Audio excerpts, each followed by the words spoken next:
Welcome to the clash of world champion Domaraju Gukesh as he shakes hands with his opponent Yaz Khan Erdogmus. Very special player in the world of chess.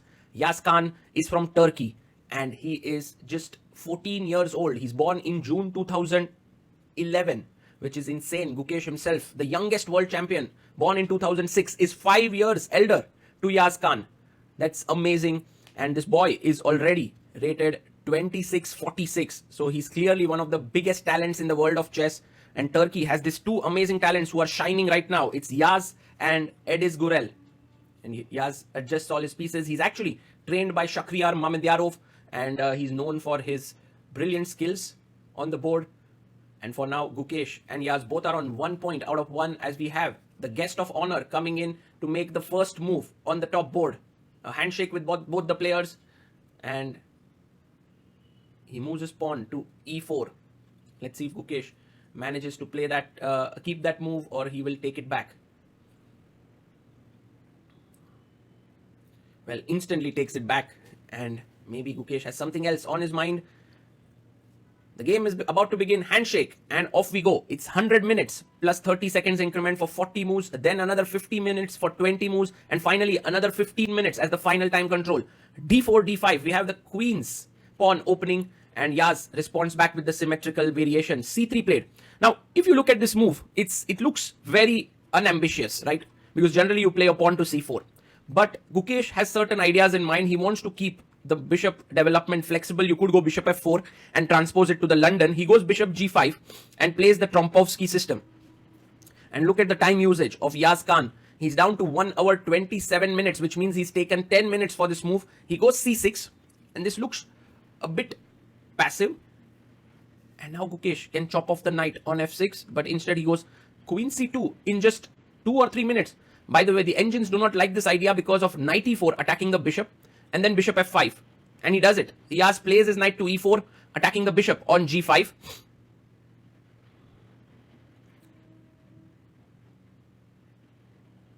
And Gukesh brings his bishop back to f4, putting it on this long diagonal. Now, the threat could very well be to play f3 and kick the knight away. And Yaz thinks for a bit, plays bishop f5. For the first 5 move itself, he's taken 26 minutes. And I think this is what Gukesh wanted. He wanted a very fresh battle with no theory involved, where he can outplay his opponent. So bishop to f5, and now queen comes up to b3, attacking the pawn on b7. Well, black can play very energetically here with a move like g5, but he goes queen b6. But look at this move, e5. If bishop e5, knight d7, and then just completely quickly developing. If bishop goes back, then h5 and stuff like that. But anyway, it was more the engine-like way to play. Queen b6 played, and now Gukesh goes f3. He kicks the knight away from e4.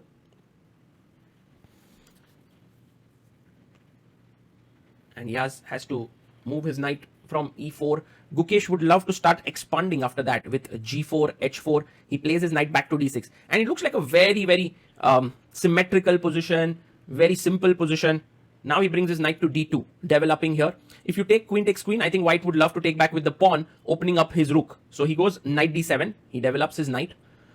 Playing e4 is difficult. So Gukesh goes g4 and hits the bishop on f5. Now the bishop must move backwards here. And it's time to gain even more space now with h4. And he plays it, pawn to h4.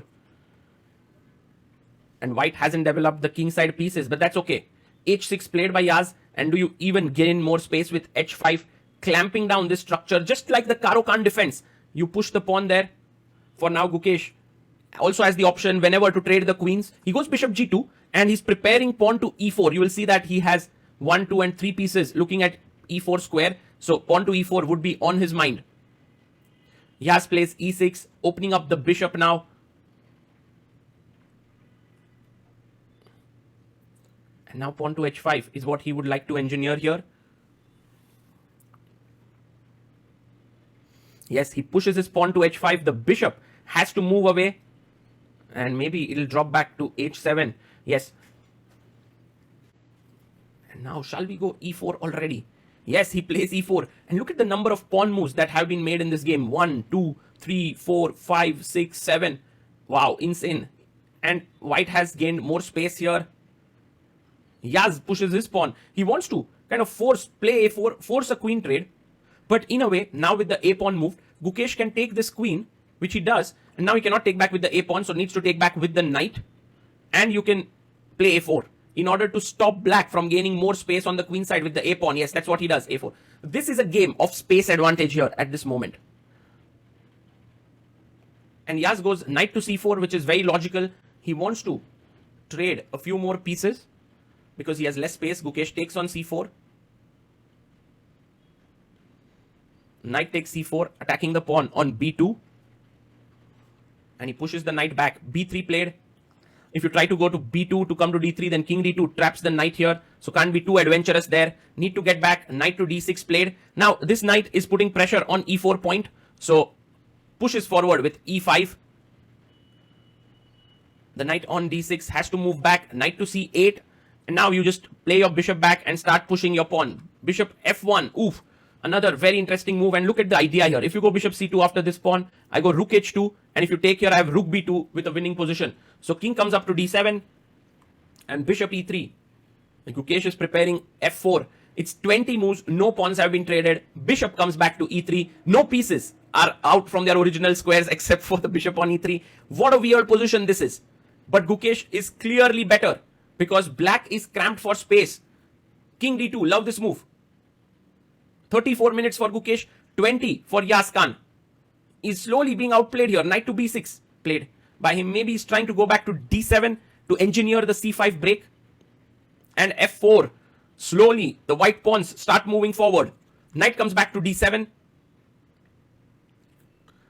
And Gukesh brings his bishop out to d3. I love this move because in traditional terms, this is your good bishop.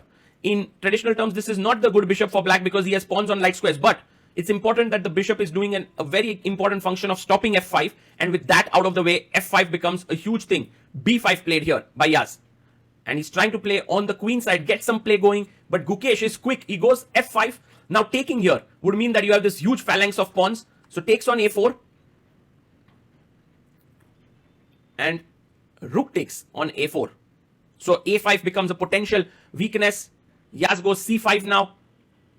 And he's threatening to take on d4, and maybe get his bishop here. So knight e2 makes a lot of sense. So that if you take here, he wants to take it back with the bishop perhaps. Pawn to c4 played. He's trying to get things rolling. 6 minutes for Yaz, 15 for Gukesh. Knight to b6, now attacking the rook, also the pawn here. The rook must move back. And a very logical square is a2 so that you can later double here. He does play rook a2. And knight takes c4. Now, black could potentially want to get bishop a3, rook b8 and start playing on the queen side. First, Gukesh chops off on e6, f takes e6. We are on move 30. 10 more moves to make until time control. 5 minutes to Yaz Khan, 13 to Gukesh. Knight f4, a lovely move. Looking at the e6 pawn, also on the g6 square. Rook moves to e8, trying to defend this pawn.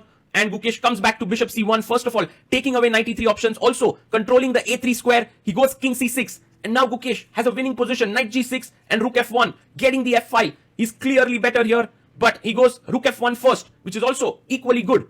Yaz plays rook to g8 and now knight g6. It's time to make this move. But he goes king c2.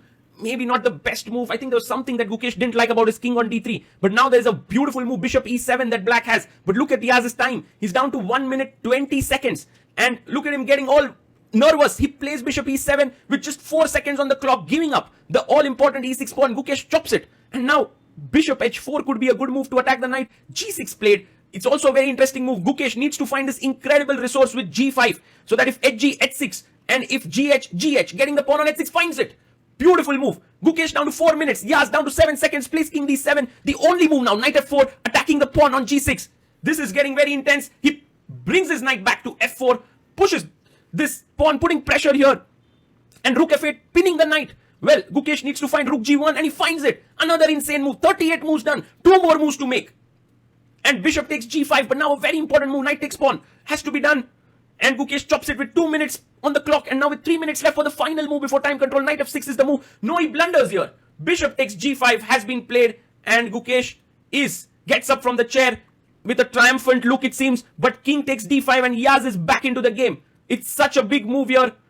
And He takes it. King takes d5, taken by the youngster. 50 extra minutes, but the position has been equalized. He kind of chucks his pen to the side. I don't know if he's happy with this or not, but knight f6 was a very powerful move. If bishop f6, you could go rook g6 or even bishop h6, attacking the rook and then picking this up. Would have been very strong as this was hanging. But anyway, let's come back. dg5, king d5. Gukesh goes to f6, gh5. And now you see on the light squares, black has complete domination. Gukesh may want to break that up with rook g7, maybe rook g6. I don't know. Rook g7. He's trying to give a check here.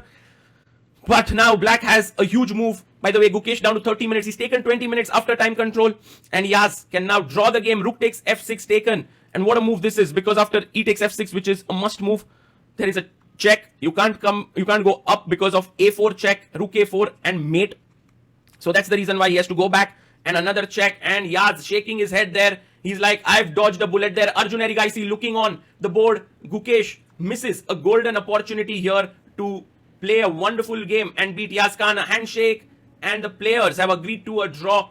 Well, what a moment that was. Guys, a very, very critical moment came on move number 40 when black played king c6. It was important for Gukesh to find knight f6, which he must have thought, but I believe that after bishop f6, he was unhappy because after e f6, rook e2 check is very, very strong. But there is bishop takes h6 attacking here, and if you try to save your bishop, let's say bishop e7, I can take on f8, rook f8, and then h takes g6, and these pawns are very strong, and this is what I believe Gukesh missed there. Instead, he went bishop takes g5, thinking that his opponent would take this back when knight f6 is winning, but instead Yaz was up to the mark, took on d5, and then the game ended in a draw within a couple of moves. Brilliant defense by the 14-year-old boy to hold the world champion.